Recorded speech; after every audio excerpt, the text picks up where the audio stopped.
No somos guerreros, somos estudiantes. Eso somos.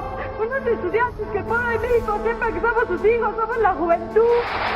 No podemos permitir ya que se siga quebrantando irremisiblemente el orden jurídico como a los ojos de todo mundo ha venido sucediendo. Sobre la tarde de Tlatelolco del día 2 de octubre se ha narrado una infinidad de historias, pero yo tengo una historia que es muy especial. Es la historia de mis padres.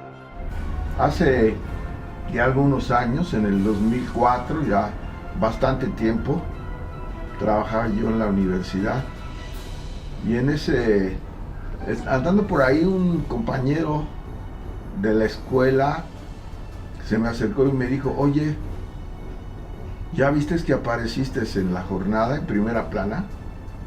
Le dije: a ver, déjame ver. Ya eran 2004. Fui por la jornada y efectivamente vi que aparecía yo. El contenido de la jornada decía: detenidos en el 68 en el campo militar número 1.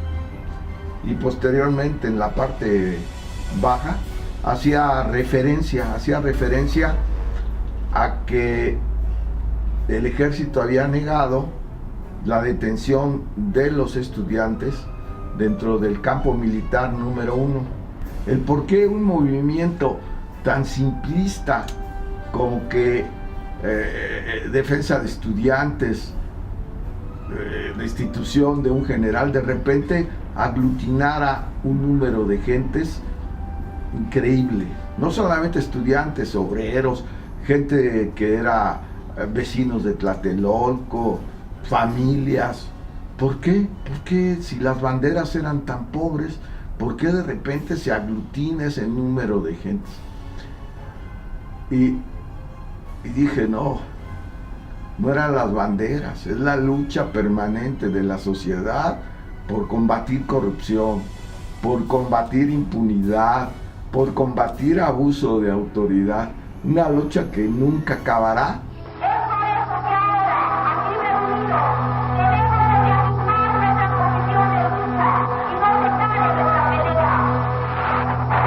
Sin embargo, el 2 de octubre, por los heridos y por los muertos, se volvió el día fatídico y más importante de un movimiento que tuvo una fuerza increíble por la participación social.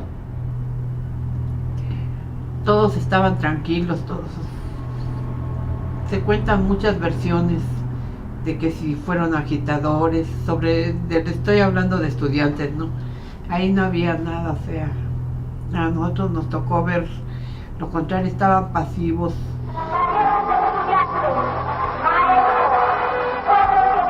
El gobierno mandó al ejército y entonces ahí empezó el conflicto muy fuerte, muy duro, o sea, y yo estaba con José Luis y de repente pues, cuando empezaron a mandar señales en el cielo, ¿cómo se llama? Por medio de los helicópteros, y entonces todo el mundo empezó a correr. Era amistosa, era una reunión en que había niños vendiendo refrescos, tortas, donde se juntaba la gente para vacilar un poquito, etcétera. Esperábamos el turno para que empezaran los oradores, los líderes, cuando de repente pues se soltaron los primeros balazos.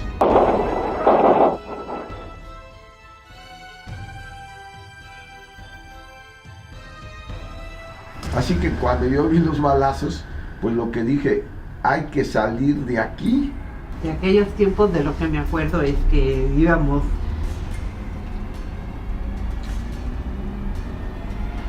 a Tlatelolco porque por el problema que había de aquellos ayeres, ¿no? Tratamos de salir por alguna parte que fuera más próxima, pero en el camino nos encontramos a una persona que estaba embarazada y que pedía que la apoyáramos. Tratamos de apoyarla, de llegar al edificio donde estaban sus hijos, que era el edificio Chihuahua. Se llenó la plaza completamente. Toda la plaza empezó a correr, empezó a irse a los edificios. Y tu papá y yo corrimos también para los edificios. Y ahí en los edificios nos detuvo alguien, un agente civil. No pudimos llegar porque lógicamente había miembros del ejército que impedían que la gente regresara a sus departamentos, a sus casas. Así que caímos en una especie de trampa donde de repente nos vimos rodeados por sujetos del ejército que se denominaron de guante blanco, y no pudimos salir, quedamos ahí atorados. Inexplicable, porque la verdad yo no veía que los estudiantes estuvieran armados, que estuviéramos armados. Así que eran muchas balas, granadas, bazucas. Para la situación, a mí me detuvieron junto con los hombres en lo que hoy sería lo que es hoy la zona arqueológica de Tlatelolco, entre las pirámides truncadas ahí.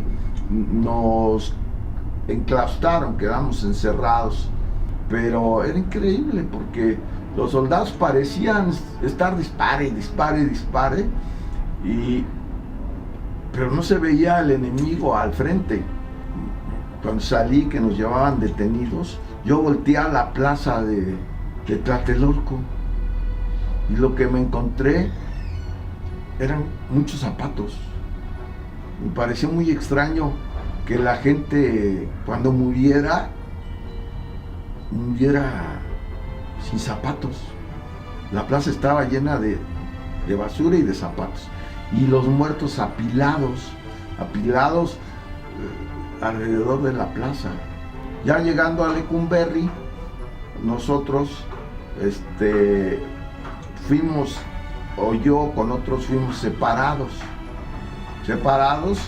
y encerrados en una celda de las que se conocen como apando, que no ve uno la luz. Había pocos informes para darte el paradero de tal persona, pero lo bonita que pasaba a todas partes donde había difuntos, ya entonces ella no encontró a nadie. Yo llevaba un bolillo duro que traía a lo mejor 2 o 3 días conmigo, porque no se había podido comer nada. Vienes como especial, te van a dar unas chingas. A cabeza de vaca, uno de los líderes, y se lo sacan todas las noches, lo golpean, lo martirizan, etc. Pero las propias autoridades, en ese elemento de abuso de autoridad, nos tenían totalmente secuestrados. Después me contaba mi mamá y mi esposa, cuando llegan a las delegaciones, encuentran a jóvenes con los sesos volados, con balas en el pecho, con piernas fracturadas. Desde luego, las dos sufren unos grandes impactos, pero desde adentro también nos llega el temor. Es decir, de repente nos dicen, oye, te van a fusilar, se los van a llevar en camiones y los van a matar por ahí. Y es como la película, ¿no?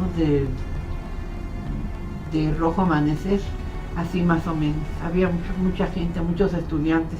Después del 68, ¿cuál sería tu respuesta? Y después de estar detenido 10, 15 días como una rata ahí metido en un hoyo, de repente el poder se ve rebasado, el poder gubernamental.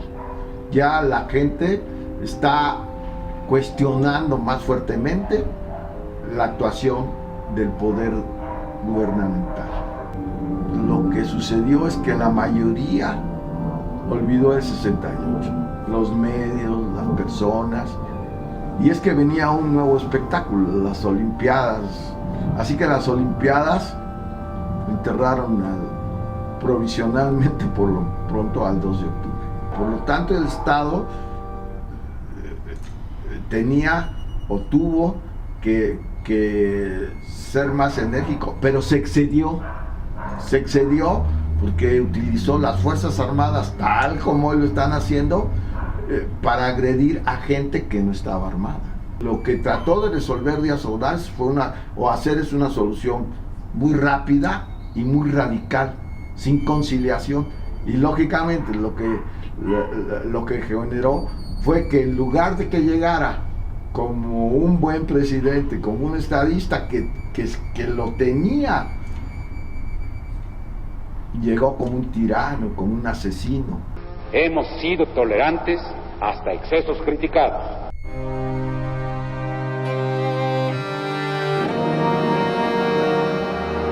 Entran los tanques, entran al Zócalo, arrojan con lo que tienen. Los granaderos, agentes de tránsito, policías y propios del ejército que a bayoneta calada han sido los que han hecho todo esto.